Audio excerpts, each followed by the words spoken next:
वही बनारस काशी में दोनों का जन्म हुआ। पिता वाली आत्मा का गौरी शंकर नाम का ब्राह्मण नाम से जन्म था और माता का सरस्वती नाम से, दोनों का विवाह हुआ। जो गौरी शंकर जो थे वो भगवान शिव के उपासक थे और ऐसे नेक ब्राह्मण थे। वो शिव पुराण की कथा सुनाया करते थे। जो भी श्रोता आते उनको जो धन प्राप्त होता था उसको अपना खाने योग्य रख लेते थे, बाकी का भंडारे में लगाते, दान पुण्य करते रहते थे। उनको संतान नहीं थी कोई भी। वो अन्य ब्राह्मणों की तुलना में जनता के हृदय में घने समाये हुए थे, सभी उनकी प्रशंसा किया करते थे। दूसरे ब्राह्मण लोग तो ठगी करते थे, पैसे में 500 रुपये लेंगे कथा करने के, कोई 250 रुपये लेंगे कथा करने के, इस तरह वो ऐसे करते थे। वो फ्री करते थे, केवल अपना जो पूजा स्वेच्छा से को 2, 4, 10 रुपये दे भी देता तो उसको अपने गुजारे लाग रख कर बाकी भंडारे में लगा दिया करते थे। इस बात से अन्य जो ब्राह्मण थे, जो कथावाचक, वो दुखी थे, उनसे ईर्ष्या करते थे। इस बात का ज्ञान वहाँ के मुसलमानों को पता लग गया कि इस ब्राह्मण से ये अन्य ब्राह्मण जो है ना ईर्ष्या करते हैं, इनके साथ नहीं है। तो मुसलमानों ने गौरी शंकर और सरस्वती को मुसलमान बना दिया। उनके घर में अपना पानी छिड़क दिया, छींटे मार दिए, झूठा पानी पिया दिया। तो वो ब्राह्मण जो दूसरे थे उनको पता लग गया। वो तो इंतजार करें थे किसी प्रकार इसका कांटा सा निकला, ये हमारे रास्ते से हट गया। उन्होंने शोर मचा दिया, डंडोरा बुनादी कर दी कि गौरी शंकर मुसलमान बन गया है, उसको जाति से डाल दिया है, उसका गंगा में स्नान करना बंद है क्योंकि वो मुसलमान हो गया है। अब वो विवश हो गया, चारों तरफ से भाईचारे ने उसको घर से अलग कर दिया। उसका नाम नीरू अली रख दिया, नूर अली, उसको नीरू कहने लगे, नूर अली को। और नीमा, वो जो सरस्वती थी उसका नाम नियामत अर्थात नीमा कही जाने लगी, उसका नाम नीमा रख दी। वो गंगा में स्नान करने नहीं जाते थे। स्नान करने के लिए एक लहर तारा तालाब के अंदर जाया करते थे बनारस में। लहर तारा तालाब में गंगा का ही पानी लहरों के द्वारा किनारों के ऊपर से उछल के रिस विस के उस बहुत बड़े सरोवर को भर कर रखता था और उस तालाब में सुंदर कमल के फूल खिले हुए थे। वो नीरू नीमा के निवास से लगभग 3 किलोमीटर दूर था। एक उसमें जंगल सा होता था। वहीं पर एक बहुत से ऋषि जन भी उसमें स्नान करने जाते थे। उनमें से एक अष्टानंद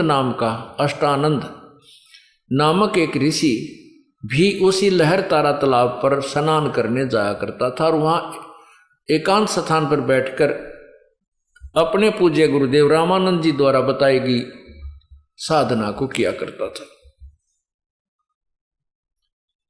जिस दिन परमेश्वर ये ज्येष्ठ सुदी पूर्णमासी सुबह ब्रह्म मुहूर्त यानी सूर्य उदय होने से 1.5 घंटा पहले ब्रह्म मुहूर्त में अपने सतलोक से चलकर आए, उसमें परमात्मा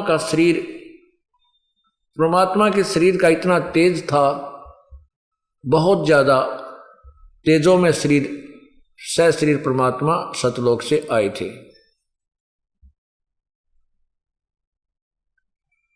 उसमें अष्टानंद जी जो ऋषि थे वो स्नान करके और अपनी साधना करने के लिए तत्पर हुए थे।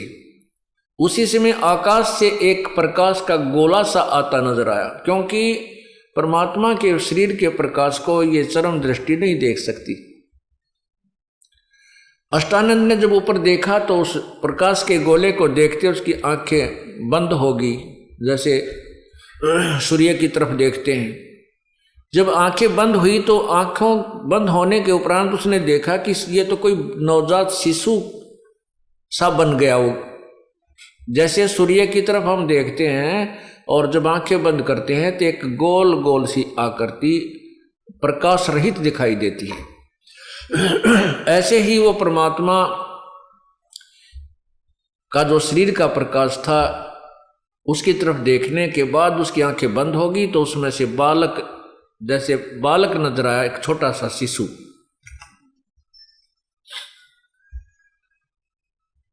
उसने दूसरी बार जब आंख खोली तो उस समय वो प्रकाश का गोला लहर तारा तालाब के एक कोने में आकर सिमट गया था। वहां कमल के फूल पर वो परमात्मा, क्योंकि बालक रूप में ही धारण करके वहां से चले थे, उनका बहुत तेजोमय शरीर था, वहां आकर परमात्मा ने अपने तेज को समेट लिया और केवल वो बच्चा ही नजर आने लगा।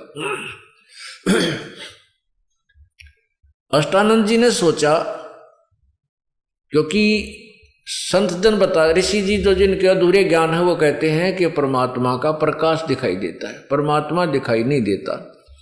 तो उसने सोचा कि आज हो सकता मैंने भगवान का प्रकाश देख लिया हो, गुरु जी से पूछता हूं। तो स्वामी रामानंद जी के पास अष्टानंद जी गए, उनसे प्रार्थना की, हे गुरुवर, आज मैंने एक ऐसा प्रकाश आता दिखाई दिया आकाश से, और जब मैंने उसकी तरफ देखा मेरी आंखें चुंधी आ गई, आंखें बंद होगी। आंखें बंद हुई तो मुझे उस बालक का रूप दिखाई दिया। हे प्रभु, ये मेरी कोई भक्ति की उपलब्धि है या मेरा कोई भ्रमणा है? अब स्वामी जी को जैसा ज्ञान था वैसा अपने शिष्य का समाधान किया कि बेटा, ये न तो तेरी भ्रमणा है और न ही तेरी कोई भक्ति की उपलब्धि है, ये तो आकाश ऊपर के लोकों से जब अवतार गण आते हैं ना, वो ऐसी लीला करते हैं। अब ये किसी माँ के गर्भ में जन्म लेगा, कोई अवतार आया है, कोई सिद्ध पुरुष आया है और कुछ दिनों में यहाँ कोई लीला करेगा अपनी। अब इनको तो इतना ही ज्ञान था कि माँ के बिना जन्म नहीं हो सकता, और उनकी थ्योरी कुछ हद तक ठीक भी है, क्योंकि पूर्ण परमात्मा ही एक ऐसी शक्ति है जो शरीर आते हैं तो उनका जन्म नहीं होता। बाकी सभी इन ब्रह्मा विष्णु महेश तक का भी जन्म होता है, माँ से ही जन्म होता है, मृत्यु भी होती है। ये तो इनका ये हार्ड एंड फास्ट रूल है, लेकिन परमात्मा पूर्ण ब्रह्म के ऊपर ये लागू नहीं होता। उधर से नीरू और नीमा मुसलमान बन गए थे, प्रतिदिन वहां स्नान करने के लिए जाते थे। मुसलमान बने भी उनको कई वर्ष हो गए थे, 10-15 वर्ष हो चुके थे, संतान नहीं थी। शादी को भी 20-25 वर्ष हो गए थे, शादी उनको बल्कि 30-40 वर्ष हो गए थे, उनको संतान नहीं थी। और नीमा बार बार यही याचना करती थी अपने भगवान शंकर से, क्योंकि शिव के उपासक थे, भले ही वो मुसलमान बन गए थे, लेकिन हृदय से शिव की साधना नहीं छूटी थी। तो उन्होंने ये याचना करती रहती थी। उस दिन भी वो रास्ते में रोती हुई और यही अर्ज कर रही थी कि हे भगवान शिव जी, हमें भी एक खिलौना दे दो, क्या आपके दरबार में बच्चों की कमी है? आप तो जो चाहो सो कर सकते हो। यूं कह करके फूट फूट कर रोने लगी जब वो स्नान करने के लिए लहर तारा तालाब पर आ रही थी। नीरू ने कहा कि नीमा, हमारे भाग्य में संतान है नहीं, यदि होती तो प्रभु हमें अवश्य प्रदान कर देते। और इधर से उम्र भी हमारी बहुत हो गई है, आप प्रतिदिन एक बच्चे की तरफ में रोती रहती हो, रोने से आपकी आंखें खत्म हो जाएंगी, हमारा कोई उंगली पकड़ने वाला भी नहीं है, नीमा तुम मत रोया कर। ऐसे कहते विचार करते हुए एक दूसरे को सांत्वना देते हुए वो लहर तारा तालाब पर पहुंच गए। लहर तारा तालाब पर जब पहुंचे तो नीमा ने पहले स्नान किया, नीरू बाहर खड़ा रहा तालाब के किनारे पर। जब नीमा स्नान करके बाहर आ गई तो नीरू स्नान करने के लिए प्रवेश कर गया तालाब में। अब नीमा जिस वस्त्र को बांधकर पहनकर स्नान किया था उसको धोने के लिए पुनः उस सरोवर के किनारे गई कपड़ा धोने के लिए। तो उसने क्या देखा कि कमल के फूल के ऊपर कोई चीज हिल रही है, कोई वस्तु हिल रही है जैसे सर्प हो। परमात्मा क्या कर रहे थे कि एक नवजात शिशु के रूप में थे, बालक के रूप में, और एक पैर के अंगूठे को मुंह में चूस रहे थे, एक पैर के अंगूठे को, एक पैर को हिला रहे थे ऐसे। तो पहले तो नीमा ने सोचा कि कोई सर्प ना हो और मेरे पति को डस ले। फिर जब ध्यान से देखा तो देखा उसमें तो बच्चा है, नवजात शिशु है।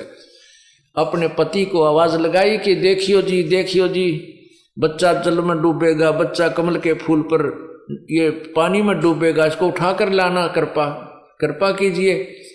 अब नीरू स्नान कर रहा था, ऐसे डुबकी लगा रहा था और कहने लगा, नीमा तू पागल हो ली कति, कितनी बार तुझे मना किया कि छोड़ दे इस बैम को, हमारे भाग्य में संतान नहीं है, भगवान कहाँ से देगा। अब तुझे पानी में भी बच्चे नजर आने लगे तो मेंटल होएगी। अब नीमा कहती है, फिर जोर से कसक से कहा कि मैं सच्ची कह रही हूं, देखो तो एक बार, देखो इधर। अब जिधर वो हाथ कर रही थी, संकेत कर रही थी, अब नीरू ने भी विवश होकर देखा तो सामने थोड़ी सी दूरी पर वो बालक कमल के फूल पर विराजमान था। अब नीरू ने आओ देखा ना ताओ देखा, कमल के फूल समेत उस फूल को भी तोड़कर साथ उठा लिया और नीमा को बच्चा थमा दिया। अब नीमा ने ओए होए जैसे निर्धन को धन पा जा और सर्प को मिल जा मणि, ऐसे उस माई ने पहले तो एक बच्चे का भाव कितना था, फिर एक सुंदर बालक, रो भी परमात्मा, ओए होए, जिसको ऋषि मुनि ढूंढ ढूंढ कर चले गए हैं, उनको नहीं प्राप्त हुए। और वो भगवान कितने दयालु हैं, अपनी पुण्यात्मा के पास स्वयं चलकर आ गए। अब जिस परमात्मा का नाम लेने आंखें भर रहती हैं और कंठ भर जाता है उसके गुणों को सुनकर, जैसा भी आपने देखा एक बहन की जीवन दान दिया उस कबीर भगवान ने, और वो परमात्मा और किसी आत्मा के सीने से लगा हो, ओए होए, अब उस आनंद को जो उस बहन को प्राप्त हुआ है, हम तो एस्टिमेट नहीं लगा सकते उसका।